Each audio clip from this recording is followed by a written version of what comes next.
What's up, everyone? Welcome to the pilot episode of Blockland Build of the Week. I'm your host, T. Reynolds, but you can call me Trey. So yeah, I finally decided to actually start the series, like 6 months after I said I would. I finished applying to all my colleges, so I do have some spare time once again. For those of you who don't know what Build of the Week is all about, you can check out this link for more information. In short, it's a weekly episode where I pick one build that I receive as a submission and talk about it. I'll go over everything I like about it, then some constructive criticism.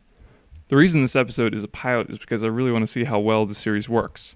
Its success is dependent on the amount of submissions that you guys, the community, send to me. As you may have noticed, the footage in the background is Sylvaner's Seattle build.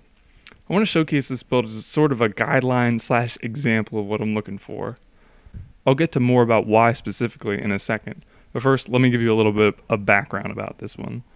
As far as I can tell, Sylvaner and Slevin were the main builders, and Drake, King Leo, Heresy, and Moppy may or may not have been involved with it too. It's not just any city though, it's a replication of part of downtown Seattle, which is pretty cool. Total number of bricks weighs in it just under the limit, 256,000.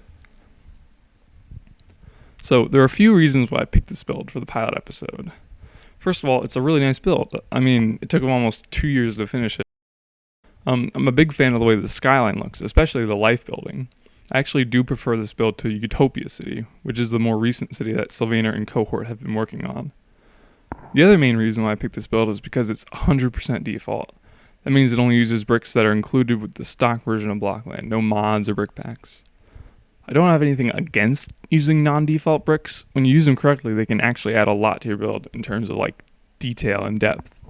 But it's really too easy for them to be overused, and when that happens, they actually detract from how good your build looks. In my opinion, it actually takes a lot more skill to use only default bricks and still have your build look really great. I'll have a save for this week's build and any for future weeks in the description below. In addition to the things I liked about each build, I'll also talk about some stuff I'd like to see improved. There are a couple of specific places within this one that really need a bit of work.